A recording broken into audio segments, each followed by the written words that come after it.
Minkejja li l-atleti Maltin kisbu riżultati fenomenali fil-lob tal-pajjiżi żgħar tal-2023 f'Malta b'97 medalja, l-ebda atleta mill-ħamsa li rrappreżentaw lil Malta fl-Olimpjadi ma avvanza mill-fażijiet preliminari.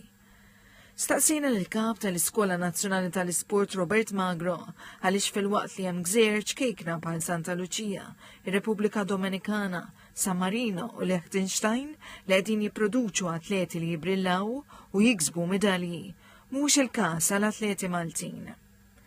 Is-Sur Magro qal li l-isport huwa professjoni komplessa u apparti minn talent u taħriġ jenħtieġ it-trawwim ta' mentalità rebbieħa, perseveranza, disċiplina, impenn u konsistenza.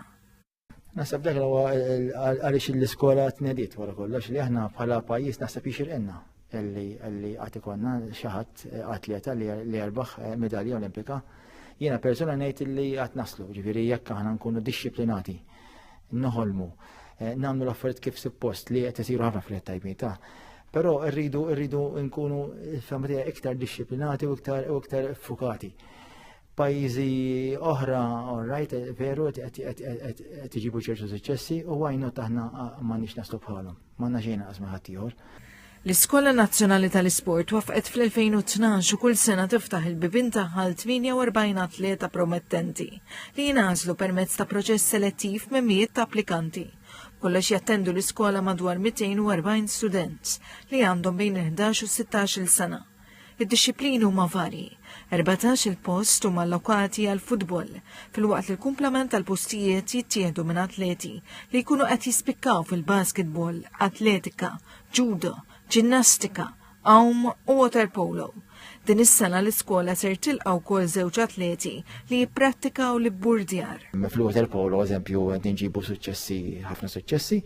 Fil-fatt għandna ħafna plejers aħna tal-water polo, eżempju t-tim nazzjonali tal-Under 19 huwa kompost kważi kollu mill-studenti tagħna tal-iskola kienu l-istudenti fl-iskola tal-sports.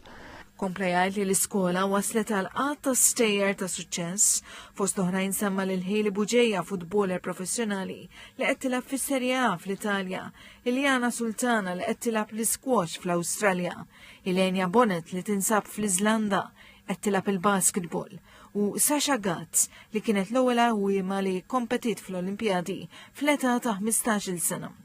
Sur Magro qal li l-istudenti jingħataw kull opportunità biex ikattru l-potenzjal sportiv tagħhom mingħajr ma jitraskuraw it-tagħlim akademiku tant uħud mill-istudenti kisbu riżultati fenomenali fis-sek ta' din is-sena bil-possibilità li jkomplu jimirħu wkoll fl-istudji tagħhom.